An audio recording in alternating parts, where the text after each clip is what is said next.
Bonjour à tous.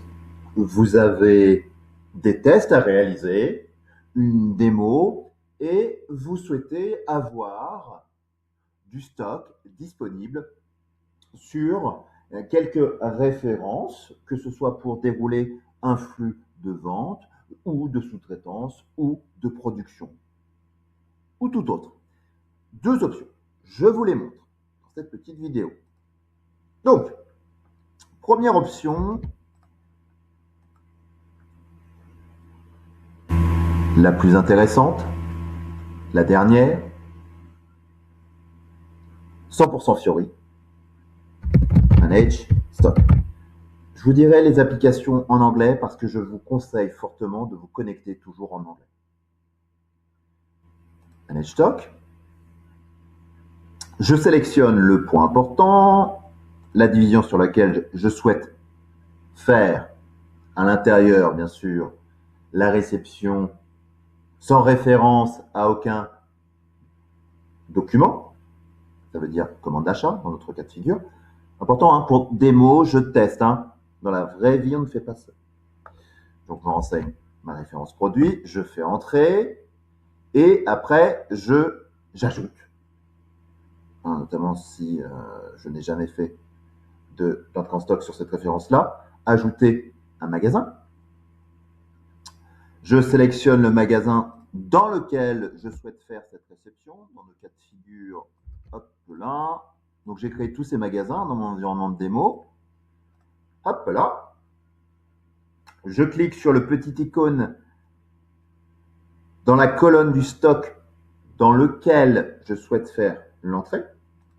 Une petite fenêtre s'ouvre. Je mets une quantité. Je peux avoir des fois une date d'information sur la date de fabrication du lot si j'ai une gestion par lot. Je peux aussi avoir une gestion par lot, mais également de la péremption.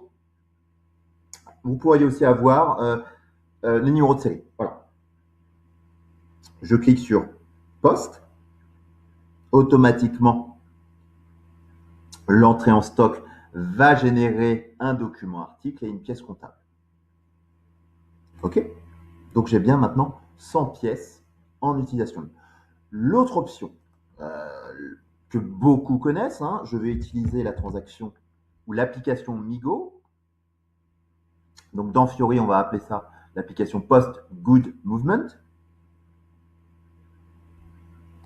Je sélectionne bien Good Receipt A01. Je sélectionne bien autre R10 et j'ai le code mouvement 561. Je pourrais aussi avoir le 501.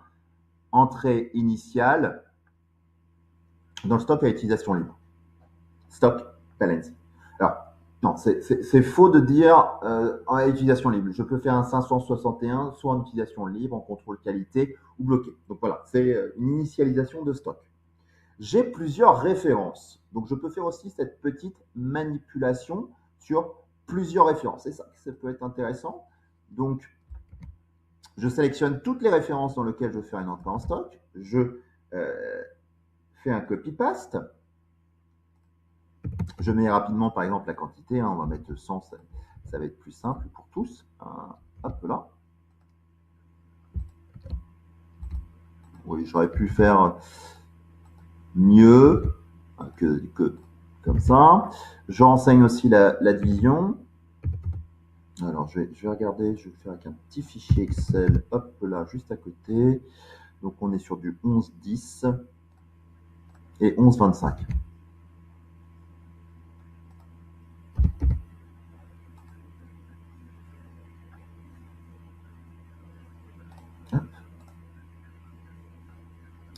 Donc, on a dit 11-10 et 11-25. Hop là. 11-25. 11-25, 11-25, 11-25. Hop là. Tac. Hop là, je retourne, je fais voilà, 11-10. Et on a dit pour le magasin 11-25. Je fais entrer. Voilà. Donc là, je peux en même temps assez rapidement. Alors, j'aurais pu mettre des valeurs par défaut, hein, c'est tout à fait possible. Je vais dans Menu, Settings and Default Value. Et je peux très bien mettre des informations, quel est mon storage location par défaut, si voilà. Donc, et l'adopter. Donc, je peux le faire ici.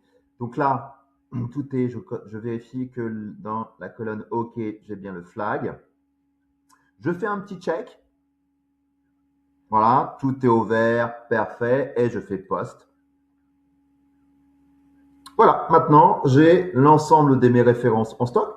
Pour le contrôler, super facile. Multiple stock. Donc stock multiple material. Je reprends toutes mes petites références. Je ne vais pas lancer. Voilà.